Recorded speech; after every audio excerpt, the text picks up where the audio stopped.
irmãos. Quero agradecer a sua presença. Quem está nos visitando nessa noite aí? Eu sei que tem uns irmãos nos visitando nessa noite aí. Quem está nos visitando? Levante a sua mão em nome de Jesus. Aí, o nosso querido aqui, tem uma família abençoada, tem uns irmãos muito abençoados aí. Vamos dar um seja bem-vindo em nome de Jesus aí, bem bonito? No 3, hein? 1, 2, 3. Sejam bem-vindos em nome de Jesus. Amém? Você pode dar uma salva de palmas ao Senhor? Glória a Deus.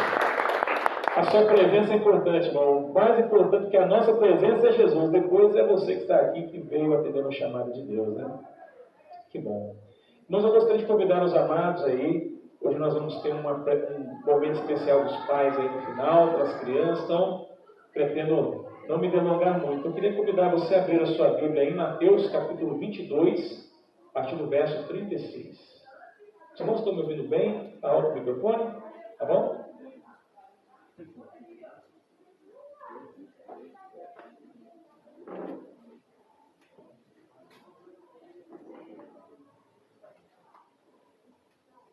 Aleluia, Jesus. Mateus, capítulo 22, verso 36 ao 38. Quem achou, diga amém. Você pode ficar de pé em reverência à palavra do Senhor, que tudo te dá. Se você tem uma limitação, você pode permanecer sentado assim como está, não tem problema nenhum, tá bom? Deus conhece o seu coração. Diz assim a palavra do nosso Senhor: Mestre, qual é o mandamento mais importante da lei de Moisés?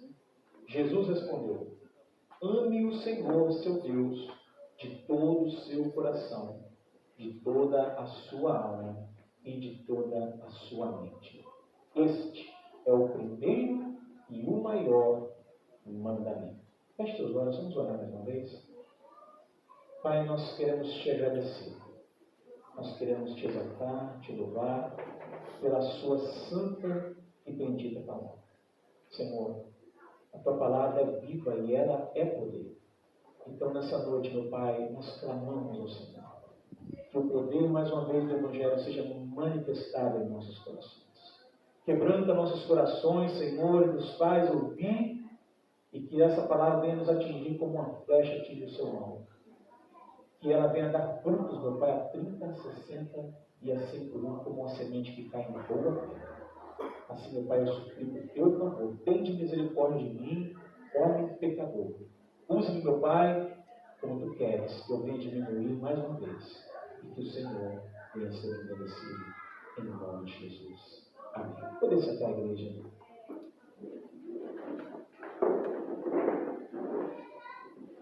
Aleluia. Se eu tivesse que colocar o nome nesse sermão, é o nome que eu coloquei hoje divulgando nas redes sociais: o maior de todos os mandamentos. Irmãos, é interessante nós pensarmos que todo mundo tem problema em organizar a sua vida. Quando Jesus está aqui, os fariseus, os saduceus, eles tentam, então, mais uma vez, como era de costume, tentar jogar uma pergunta para pegar Jesus. Então, eles fazem uma pergunta para Jesus e dizem assim: Senhor, qual que é o maior mandamento? E Jesus responde sem pestanejar: ame o Senhor, seu Deus, de todo o seu coração, de toda a sua mente e de todo o seu entendimento, ou de toda a sua alma, de todas as suas forças. Este é o primeiro e o maior mandamento. Sabe, irmãos, é muito fácil, é um mandamento tão pequeno, amar a Deus sobre todas as coisas. Mas muitas vezes é tão difícil da gente fazer isso. Eu fico pensando que, eu falava com a minha esposa, as nossas vidas têm tantas coisas, irmãos. Eu tenho certeza que se eu perguntar aqui para você, o que você faz no seu dia a dia, você vai falar assim: pastor, 24 horas para mim está pouco. Porque tem tanta coisa que a gente está fazendo, e aquela palavra que diz que no final dos tempos os dias seriam abreviados, parece que é verdade. A gente não está sentindo o tempo passar. Então nós nos envolvemos em vários compromissos e sem que percebamos, o tempo nosso vai sendo revido de uma forma urgente e menos importante. Parece que é a mesma coisa, mas não é. Nem tudo que é urgente é importante. Mas a gente tem levado a nossa vida tratando as coisas como urgente e deixando aquilo que é importante muitas vezes de lá. Sabe, irmãos, quando a gente chega nessa passagem bíblica, Jesus aqui vai nos ensinar algo maravilhoso. E ele deixa claro que pessoas que constroem as suas vidas sem colocar Deus em primeiro lugar estão perdendo tempo. Quem já não ouviu aquela mensagem que diz: viver sem ter tempo para Deus é viver? É viver perdendo o tempo. Sabe, irmãos, é a maior realidade do mundo. E para ilustrar isso que nós vamos falar nessa noite, eu queria convidar você a conhecer a história do profeta Ageu. Então eu queria que você abrisse a sua Bíblia e nós vamos transcorrer um pouquinho sobre a história desse profeta, para você entender a importância de colocar Deus em primeiro lugar. Então Ageu, o profeta Ageu, que é um dos profetas menores, capítulo 1. Ok? Nós vamos ler até o verso 11. Você vem no finalzinho assim na divisória, se você tem dificuldade, pastor, não sei achar. Eu começo a orar porque em breve não vou comprar um projetor, botar aqui, todo mundo vai conseguir achar. Mas até lá, vamos na raiz, né? Então você volta aí, ó, tem Malaquias, os 3 últimos profetas aí ele vai estar. Então Malaquias, Zacarias e Ageu. Só tem 2 capítulos. Então você vem de trás para frente, de frente para trás você vai achar Ageu ali. Ok? Capítulo 1, nós vamos ler até o verso 11. Preste atenção nessa história, irmãos, e com ela nós vamos aprender algo muito importante sobre o maior de todos os mandamentos.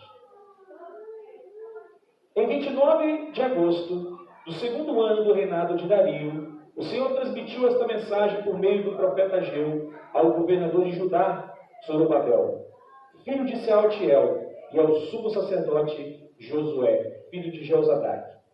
Assim diz o Senhor dos Exércitos: este povo diz: ainda não chegou a hora de reconstruir a casa do Senhor. Então o Senhor enviou esta mensagem por meio do profeta Ageu: por que vocês vivem em casas luxuosas, enquanto minha casa continua em ruínas? Assim diz o Senhor dos Exércitos: vejam o que tem acontecido com vocês. Plantam muito, mas colhem pouco. Comem, mas não se saciam. Bebem, mas ainda têm sede. Vestem-se, mas não se aquecem. Seus salários desaparecem como se vocês os colocassem em bolsos furados. Assim diz o Senhor dos Exércitos: vejam o que tem acontecido com vocês. Agora subam as colinas, tragam madeira e reconstruam minha casa. Então me alegrarei nela e serei honrado, diz o Senhor. Vocês esperavam colheitas fartas, mas elas vieram escassas. E quando trouxeram esse pouco para casa, eu o fiz desaparecer como um sopro. Por quê? Porque minha casa continua em ruínas, diz o Senhor dos Exércitos, enquanto vocês estão ocupados construindo suas próprias casas. É por causa de vocês que o céu retém o orvalho e a terra não produz colheitas.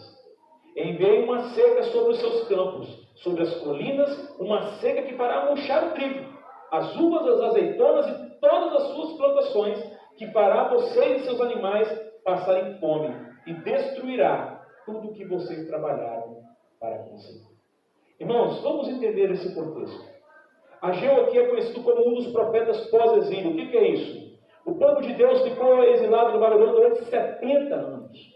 Então, depois desses 70 anos, Deus levantou este profeta para falar. Existem os profetas que falaram durante o exílio, os pré-exílio que falaram antes do povo ir para o exílio, e Ageu está sendo chamado para pregar uma mensagem depois do exílio.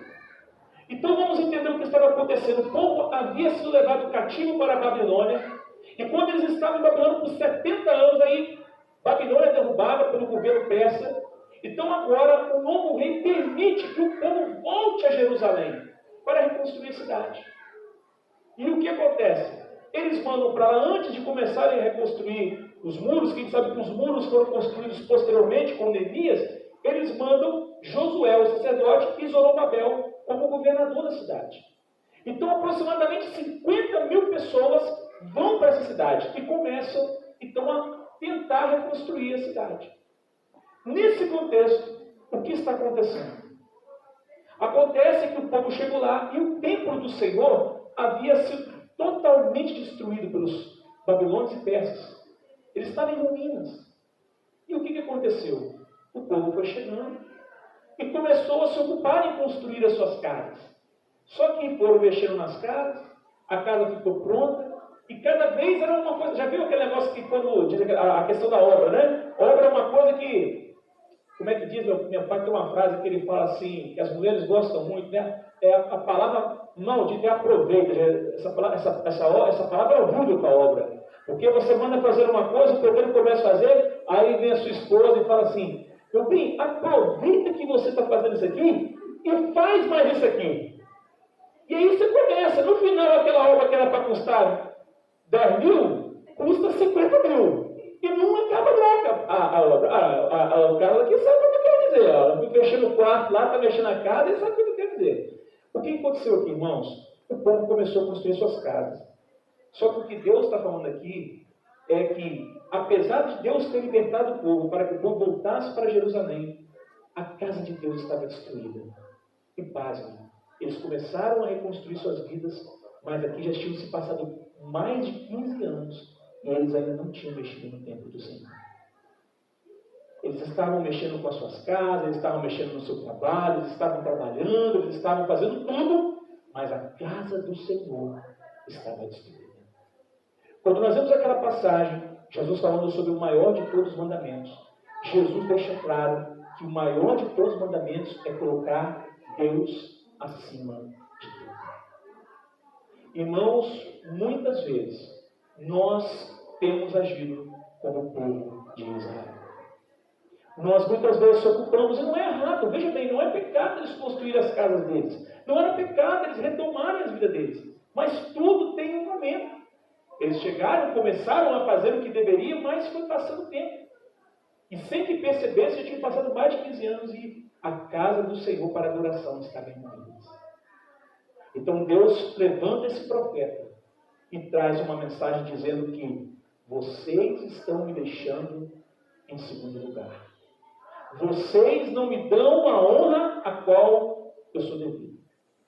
Eu sou digno da adoração de vocês, porque sou eu quem dou tudo para vocês. E vocês me desprezam. Vocês gastam o tempo de vocês nas suas casas, mas a minha casa está destruída. Sabe, irmão, quando nós começamos a pensar sobre isso, a gente precisa aprender a primeira coisa. Deus é prioridade. Deus tem que ser prioridade na minha vida e na sua vida.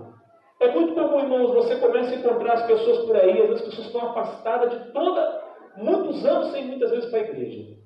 E eu até entendo que as pessoas têm momentos, têm problemas, acontecem muitas coisas, mas existe uma desculpa que é muito comum que você encontra no meio das pessoas. Qual é essa desculpa? Pastor, eu estou sem tempo.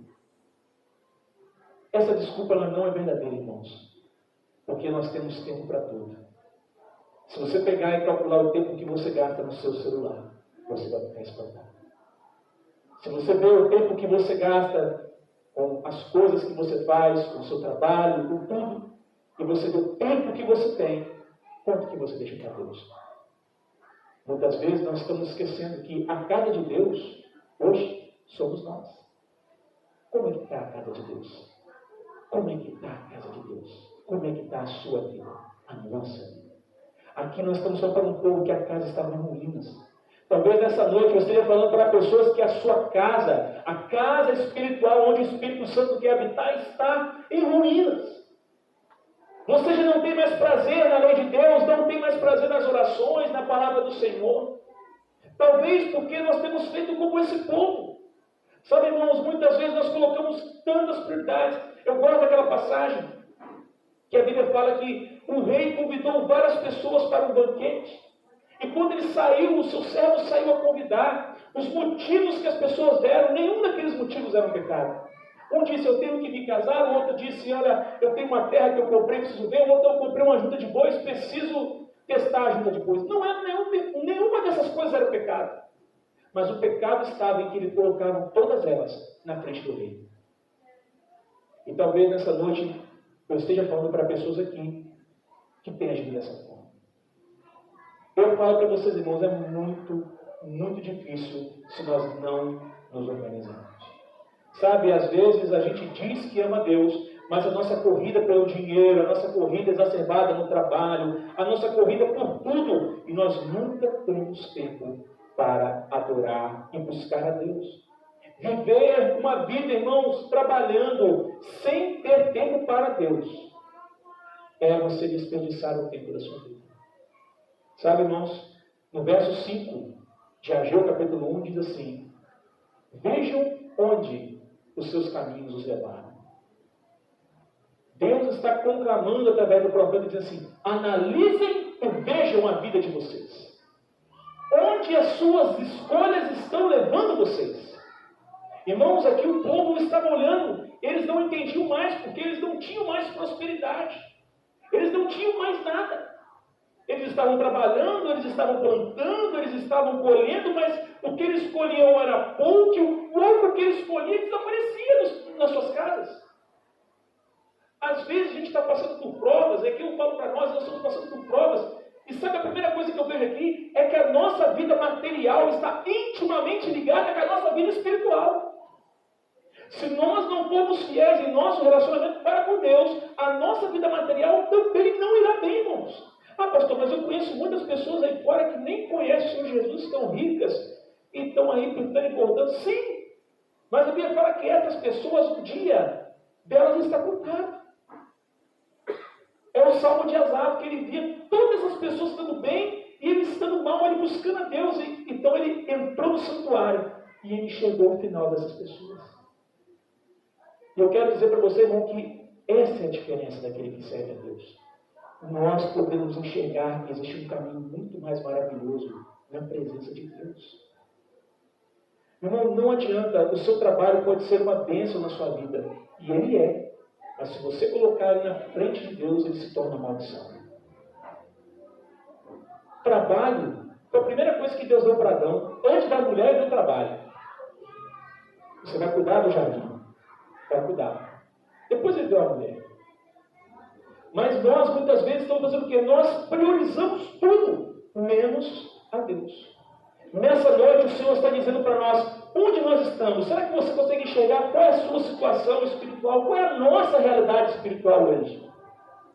E o verso 6 ele diz o seguinte: acompanhe comigo. Vocês têm plantado muito, colhido pouco. Vocês comem, mas não se fartam. Preste atenção nisso. Bebem, mas não se satisfazem. Vestem-se, mas não se aquecem. Aquele que recebe salário, recebe para colocar numa bolsa furada. Sabe o que está acontecendo aqui? Eles não se saciam jamais. Pessoas que deixam Deus de lado vão ficar nessa busca da corrida dos ratos. Vão ficar correndo como aquele que corre, aquele gato, o cachorro que corre atrás do seu próprio rabo. Meu irmão, nós não podemos viver uma vida colocando sempre o trabalho na frente de Deus, porque se você fizer isso, um dia, o seu trabalho vai trazer um problema para você e você vai precisar de Deus. E quando você procurar Deus, Deus vai falar: você está passando por isso porque você me deixou.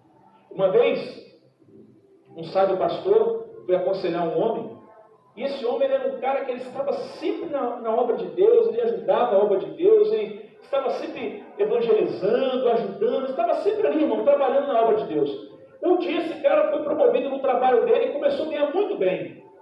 E a partir dali sumiu da igreja, ninguém mais via esse moço. Ninguém mais via.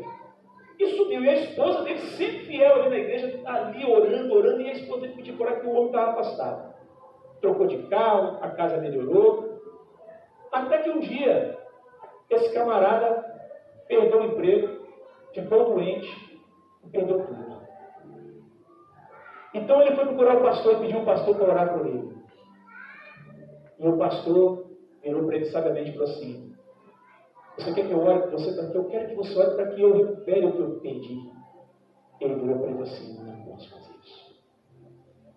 Porque se eu orar para você recuperar o que você perdeu, você vai deixar aquilo que você está vindo buscar aqui hoje. Porque quando você tem tudo, ele falou assim, quando você tem tudo, nada está bom para você. A sua mulher não presta, a igreja não presta, o meu sermão não é bom, a igreja é ruim, o louvor é ruim, tudo é ruim quando você está com dinheiro. Mas quando você está sem dinheiro, aí o louvor é bom, a igreja é boa, o pastor prega bem, o sermão atua, a oração serve. Não vou amaldiçoar você. Não vou orar para você conquistar, eu vou orar para Deus cumprir o propósito na sua vida. Porque enquanto você tiver, talvez você vai ter que ser uma pessoa que não tenha nada para aprender a respeitar e amar a Deus sobre todas as coisas. Deus está falando com esse povo. A sede de vocês não vai acabar. Aquela pessoa que ela trabalha, ganha 100, ganha 200, ganha 300, ganha 400, nunca se sacia. Ela quer sempre mais, ela quer sempre mais. Só que o que a Bíblia está falando, que é a mesma coisa que o dinheiro entra por um lado e sai pelo outro. Sabe, irmãos? É como você ganhasse uma bolsa furada. Você bota o dinheiro na boca da entrada, a boca de entrada é desse tamanho, mas a boca de saída é maior ainda. E eu vou falar uma coisa para você. Quando a gente serve a Deus, você aprende isso. Quando a gente começa a estar com Deus, você entende isso. Você começa a fazer conta. Eu falo muito popular. Você começa a fazer conta e você fica assim, Senhor, como é que isso aqui está fechando essa conta? Porque eu não estou entendendo. Não está faltando nada. Mas aqui parece que tem mais coisa saindo do que entrando. E como é que não está faltando nada? É porque quando nós estamos com Deus, ainda que pareça que está entrando pouco, o pouco com Deus é muito. Mas o muito sem Deus se torna pouco. Quem não lembra, né? Mateus capítulo 6, verso 24 e 26 diz assim: ninguém pode servir a dois senhores, pois odiará um e amará outro, será dedicado a um e desprezará o outro. Vocês não podem servir a Deus e ao dinheiro. Por isso eu lhe digo que não se preocupe com a vida diária, se terão o suficiente para comer, beber ou vestir. A vida não é mais do que a comida. A vida não é mais que a comida. O corpo não é mais importante que a roupa. Então dizendo assim, o que é mais importante, a comida ou a vida de vocês? A roupa ou o corpo de vocês? E ele fala, observe os pássaros. Ele diz, eles não plantam, nem colhem, nem guardam alimento em celeiros, pois seu Pai Celestial os alimenta. Acaso vocês não são muito mais valiosos que os pássaros? Deixa eu dizer uma coisa para você, meu. Quando o negócio apertava na sua casa, você fica ansioso. Quando parece que as coisas não vão dar certo, quando parece que as coisas assim, vai dar tudo errado aqui, eu preciso fazer mágica aqui. Sabe o que você faz? Vai na janela da sua casa, abre a janela e olha para os passarinhos. E lembra disso que Jesus está falando aqui. Porque os passarinhos não trabalham. E o nosso Pai sustenta eles. Agora, diga assim, eu sou mais valioso que um passarinho. Agora fala para o seu irmão, você vale muito mais que um passarinho. Se Deus sustenta os passarinhos, irmãos, Ele vai nos sustentar. Parece, irmão, eu posso falar isso para vocês assim, eu falo isso para vocês com muita sinceridade. Quando eu entrei no ministério, a gente tem que abrir mão de muitas coisas. E eu sempre falo para o cara, poxa, se a gente quer ganhar dinheiro, eu ficava onde você, mas quando você vem para o ministério, você tem que crer que você vai fazer as coisas, Deus vai sustentar você. Senão você não faz. As decisões são difíceis. Porque você olha, se você for humanamente falando, rapaz, eu tenho aluguel para pagar, eu tenho isso para pagar, eu tenho isso para pagar. Cara, não, se eu fizer isso aqui, vai apertar. Mas se você olhar para os passarinhos e falar assim, mas aquele que me chamou é dono do ouro e da prata, tudo vem dele, por ele. Se ele quiser, as portas do céu vão se abrir e ele vai me sustentar. Amém, igreja? É isso que a palavra de Deus está nos ensinando, irmãos. Às vezes nós estamos com a nossa vida numa seca espiritual tremenda e por causa disso a nossa vida material também não avança. Elas estão intimamente ligadas, irmãos. Intimamente ligadas. E aí você continua no mesmo capítulo 6, no verso 33, vem a resposta. Buscar em primeiro lugar o reino de Deus e a sua justiça. E todas estas coisas... Quem crê nisso aí? Diga amém. É isso, irmãos. Agora, eu vou falar para você, é muito mais fácil falar isso do que viver. Esse povo de Ageu estava precisando de ouvir isso. Eles buscavam todas as outras coisas primeiro, e Deus ficava em último lugar. Quando a gente pensa, irmão, no maior mandamento de todos é amar a Deus sobre todas as coisas. Irmão, sobre todas as coisas, eu vou falar para você, é amar a Deus até sobre a nossa família. Jesus falou que aquele que que ama mais a sua esposa, seu marido, seus filhos, mais do que ele, não é digno dele. Não vai entrar no reino. Aí você fala, mas que absurdo, pastor. Não, claro que não é absurdo. Porque se você tem uma família, quem te deu essa família foi Deus. Como você retribui aquele que tudo te dá? Lembra de Jó, quando ele perdeu tudo, ele falou assim, a mulher, amaldiçoa esse Deus e morre. O que Jó disse para a mulher? Nós recebemos todo o favor de Deus. Tudo de bom nós recebemos, nós nunca reclamamos. Agora que estamos recebendo as coisas ruins, nós vamos abandonar Deus? De forma nenhuma, você fala como uma louca. Irmãos, acredite no que eu vou dizer para você. Tudo que você conquistar, todo o tempo trabalhado que nós fizermos na nossa vida, dedicação de tudo que nós fizermos, sem colocar Deus em primeiro lugar, é em vão. Porque o texto de Ageu já diz claramente que a gente come e não se sacia. A gente bebe e continua sentindo sede. A gente se veste, mas continua sentindo frio. A gente recebe o salário, mas parece que o salário entrou aqui e saiu por aqui. A vida com Deus é diferente. Olha o que diz o verso 9 de Ageu. Vocês esperavam colheitas fartas, mas elas foram escassas. E quando trouxeram esse pouco para casa, eu fiz desaparecer com um sopro. A primeira coisa que você vai se espantar, quem é que fez a colheita desaparecer do povo? Foi Deus. Deus dá e Deus toma. Deus dá e Deus toma. Irmão, eu estava falando com a Carla, eu quero que você pense nisso.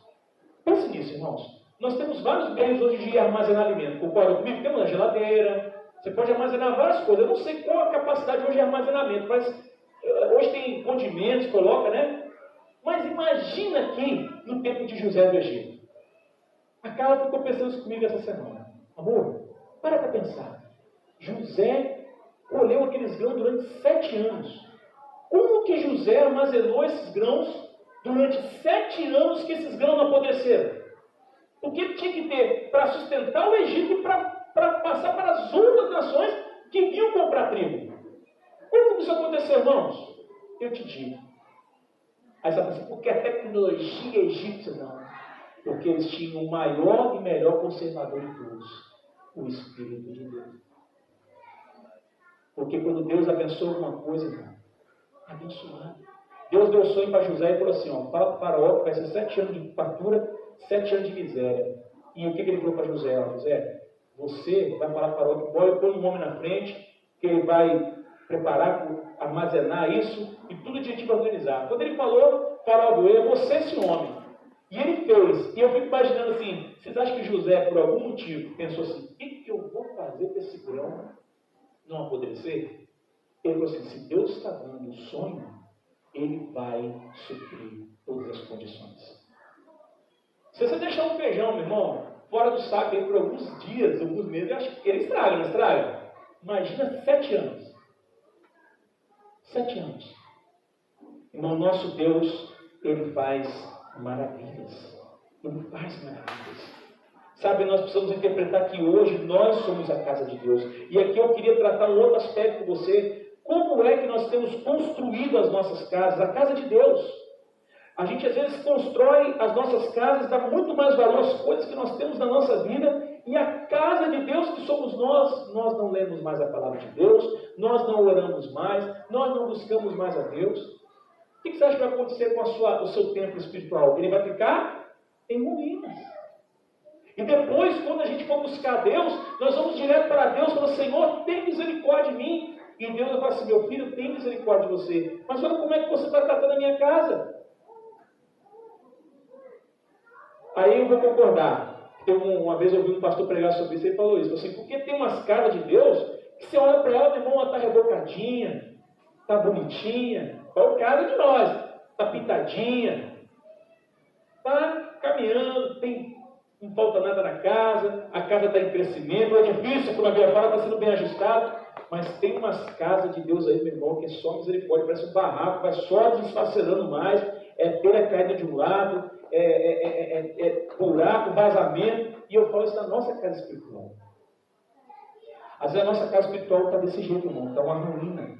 está sendo tudo destruído. E a nossa desculpa qual que é? Senhor, me falta tempo. Eu vou dizer uma coisa para você, irmão, depois que inventaram o tal do celular, ninguém vai poder dizer para Deus que não teve tempo para orar. Ninguém vai poder dizer para Deus que não teve tempo para ler a Bíblia. Ninguém vai dizer para Deus que não teve tempo de buscar a Deus, porque nós sabemos que nós temos tempo, irmãos. Nós temos tempo.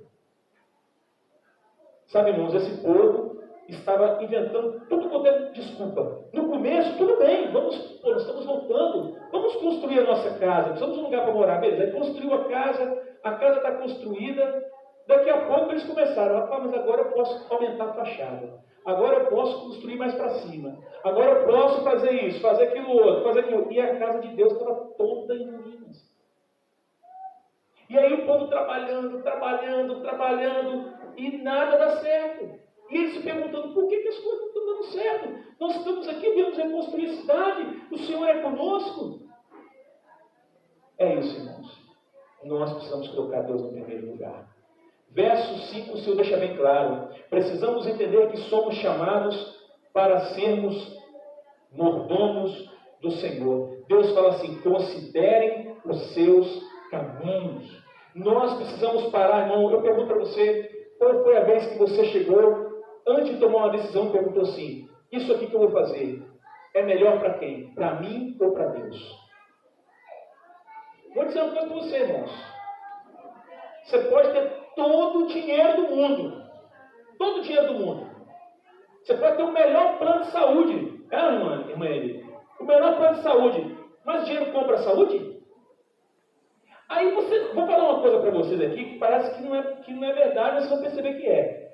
Quando você vê algumas coisas acontecendo, não é que... Mas você reparou que parece que o índice de doenças, aquelas doenças mais letais, que tem as piores de todas, quando você vai nos lugares mais pobres, parece que é mais difícil de você ver essas doenças. Geralmente você vai ver que quem está é a ricaiada, é a galera que mais tem dinheiro.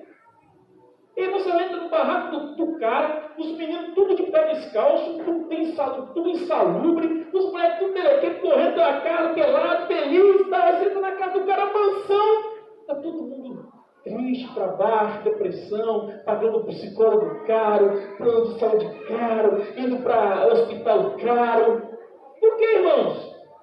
Porque é Deus, meu irmão, que sustenta, é Deus que fortalece, é Deus que anima. O que a minha esposa falou no começo aqui? A alegria do Senhor é a nossa força. A Ele toda honra e toda glória.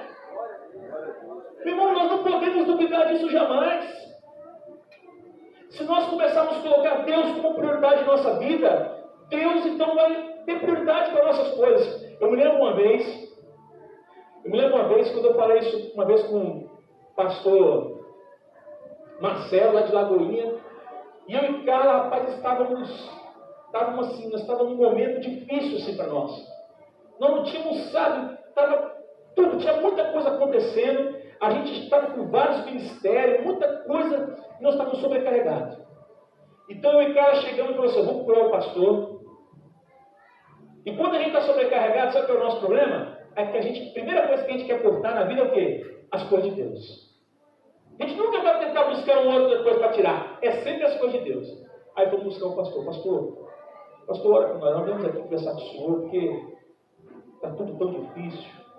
Eu e minha esposa, o nosso tempo está muito, nós não temos tempo para nada mais, pastor. O pastor olhou para mim e falou assim, filho, eu vou falar com você a mesma coisa que o pastor Márcio fala. Você já deve ter visto o pastor Márcio falar na nossa reunião. Você lembra do envelope? Aí eu falava assim, lembro. Você lembra que o pastor falava do envelope? Lembro. Ele perguntava para a gente se o envelope esticava. E a gente falava assim, não estica o envelope. Ele falou, pois é, Deus estica o envelope. Ele falou assim, meu filho, abandone o que você abandonar. Não abandone a Deus jamais. Às vezes a gente é tentado isso, irmãos. Irmãos, às vezes a gente passa. Eu vou falar com você, hoje foi um dia, uma correria tremenda. Marcelo está aqui que não me deixa mentir. Chegamos aqui nesse local para poder limpar esse local. Eu, Marcel, Carla, irmão Lucas, estávamos aqui limpando hoje. E aquela correria, fazendo as coisas tudo, tinha que ensaiar o louvor, passar o louvor.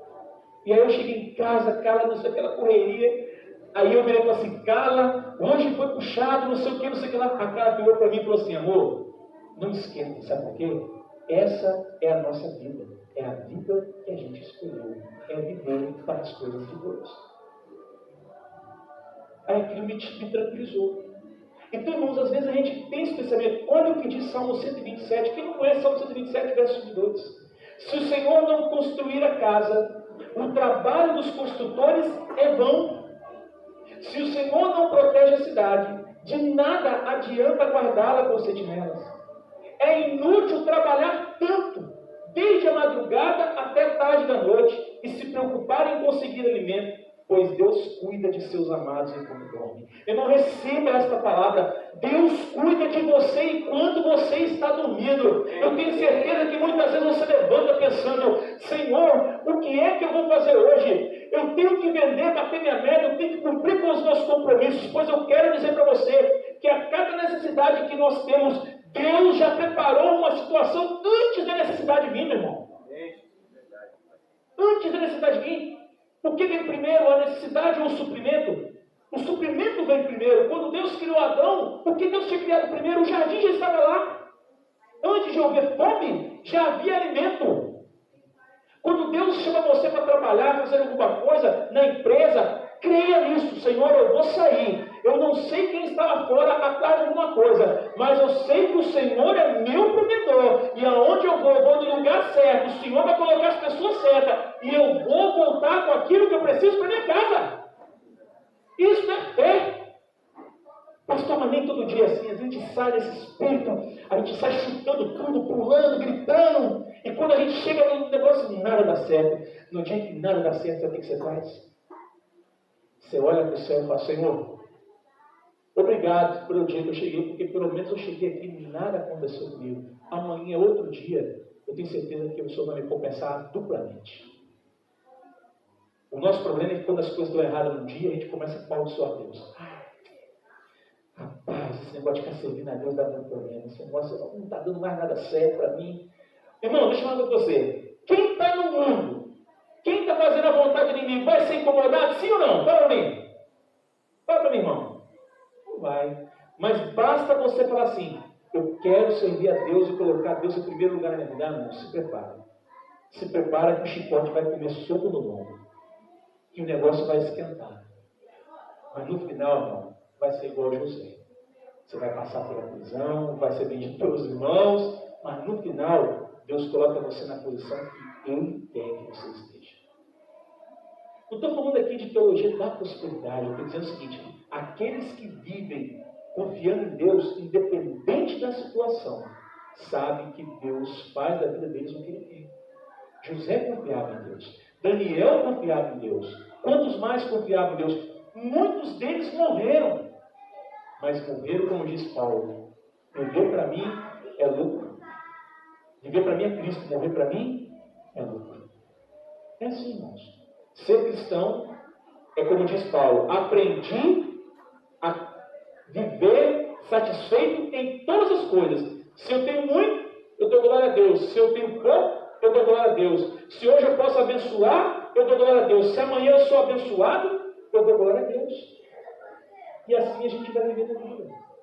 Agora, viver a vida sem ter tempo para Deus, meu irmão, é, como diz a palavra, é correr atrás do rabo. É um cão que corre atrás do rabo, vai ficar dando volta, dando volta, dando volta, e no final, nada mais vai fazer sentido.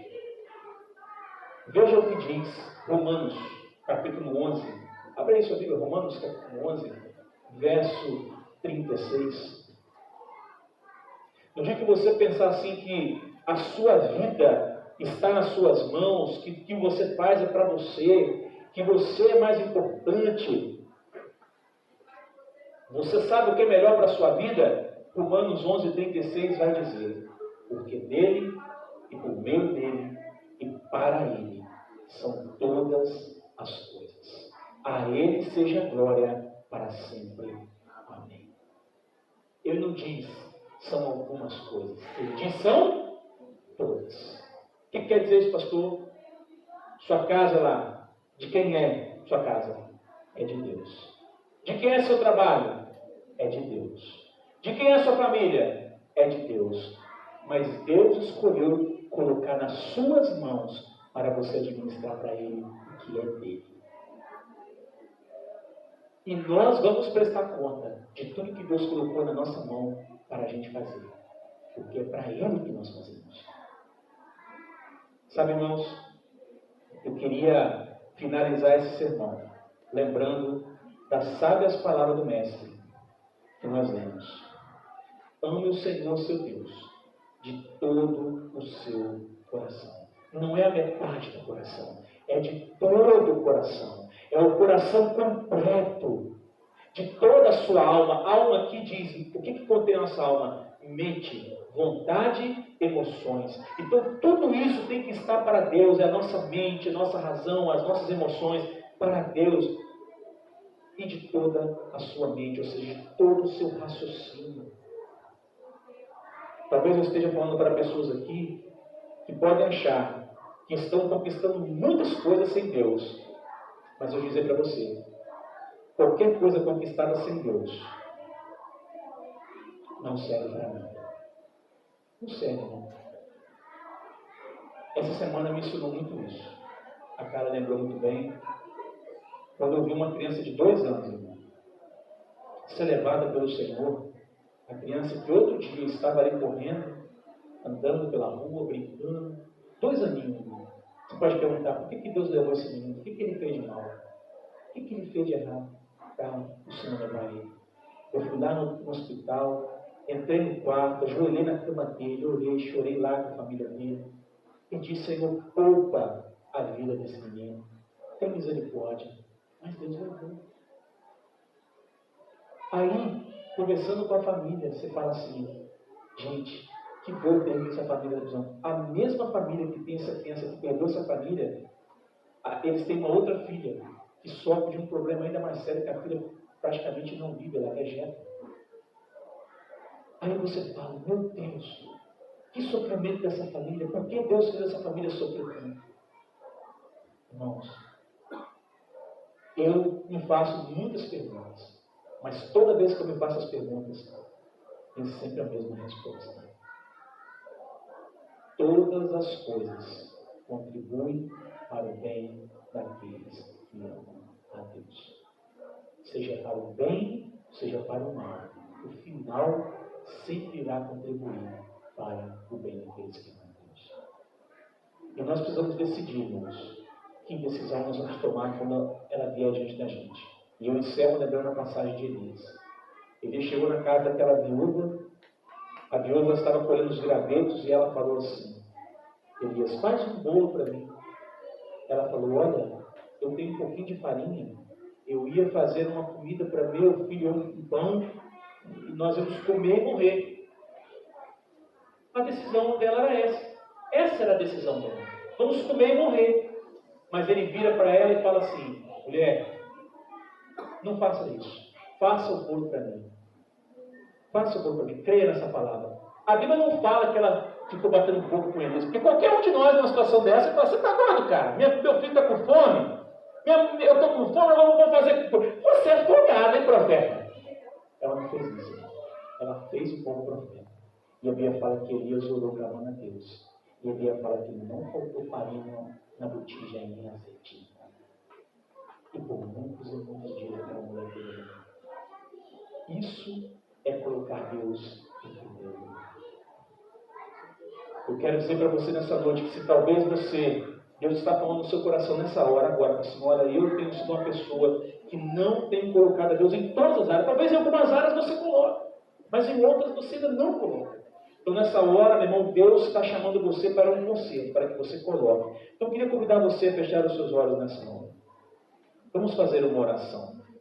Eu quero orar para que Deus possa tocar no seu coração. E se você está sentindo esse incômodo, você também quiser, pastor, eu gostaria muito que o senhor orasse, você pode me procurar, eu vou orar por você. Se você sente no seu coração um peso, pastor, olha, eu ainda não tomei uma decisão de estar ao lado de Jesus, eu acho que eu ainda não priorizei Deus como eu devo priorizar, Você me procura aqui, nós vamos orar por você. Mas eu quero que você entenda, se você colocar Jesus em primeiro lugar na sua vida, eu não estou dizendo que você terá vida fácil, mas eu estou dizendo para você que você estará prevalecendo no caminho de Deus, alcançando a vontade de Deus, e certamente naquele grande dia o Senhor voltará com a sua recompensa para aqueles que foram fiéis até o fim. Não importa o que o mundo faça, nós não estamos aqui para ter a nossa vida redigida pelo mundo, nós estamos aqui para dizer: aquele que assina no final da nossa vida é o mesmo que nos deu a vida após estamos aqui. É o nosso Deus Todo-Poderoso, Senhor Jesus Cristo. É Ele, Pai. Então vamos orar. Pai amado que está nos céus, santificado, Senhor, seja o nome do Senhor. Ao Senhor toda honra, ao Senhor toda glória, ao Senhor todo louvor. Bendito é, Senhor, Rei de toda majestade, Rei acima de tudo, Criador de todo o universo. Meu Pai, tudo que Tu fazes é perfeito. Senhor, nós não temos nada a reclamar. Nós só temos a agradecer, porque temos muito mais do que precisamos e temos infinitamente mais do que merecemos. Senhor, tende misericórdia de nós. Quantas vezes, Senhor, nós diante de uma encruzilhada, diante de uma decisão, ao invés de colocarmos o Senhor em primeiro lugar, nós fazemos como o povo de Israel, queremos construir as nossas casas, queremos fazer a nossa vida e abandonamos aquilo que o Senhor tem chamado para nós de lado. Nessa noite, meu Pai, eu peço por esse irmão, por essa irmã, que eu sei, meu Deus, que o Senhor tem algo para a vida dele, que o Senhor tem um chamado espiritual para a vida dele, que o Senhor, meu Pai, tem gozo, alegria espiritual, tem uma missão, meu Pai, um propósito de vida, algo, Senhor, que esse irmão e essa irmã precisa fazer, Pai, que vai trazer a ele regozijo na sua alma, vai trazer a ele sentido de vida. Meu Pai, em nome de Jesus, eu peço ao Senhor, abençoa, meu Pai, este homem, esta mulher, esta jovem, este jovem, abençoa, meu Pai, vai tirando, meu Deus, todo o pensamento, Pai, de ingratidão, todo pensamento de dúvida, de insegurança, de incerteza. Mostra essa pessoa, meu Pai, que se ela tem alguma coisa hoje, foi o Senhor que proveu. Mostra essa pessoa, Senhor, nesta noite, que o Senhor tem cuidado dela com todo carinho, com todo cuidado. Meu Pai, nós, Pai, quem somos nós para reclamarmos do Senhor? Meu Pai, se nós formos à nossa casa agora, meu Pai, nós temos uma cama para dormir, nós temos um teto sobre a nossa casa, nós temos um rosto sobre a nossa cabeça, nós temos uma roupa para vestir. Senhor, o que nós queremos é o Senhor, o que nós precisamos é do Senhor, o que nós ansiamos é a Sua presença, o que nós desejamos é a presença do Espírito Santo, o que nós queremos, Senhor, é buscar o Senhor incansavelmente, é viver para Ti, é viver a vida do Senhor. Senhor, nós queremos, meu Pai, nesta noite pedir: acende a chama que está apagada, aviva, Senhor, o nosso espírito, aviva, Senhor, a nossa alma. Senhor, se nós temos colocado o material, se nós temos sido pessoas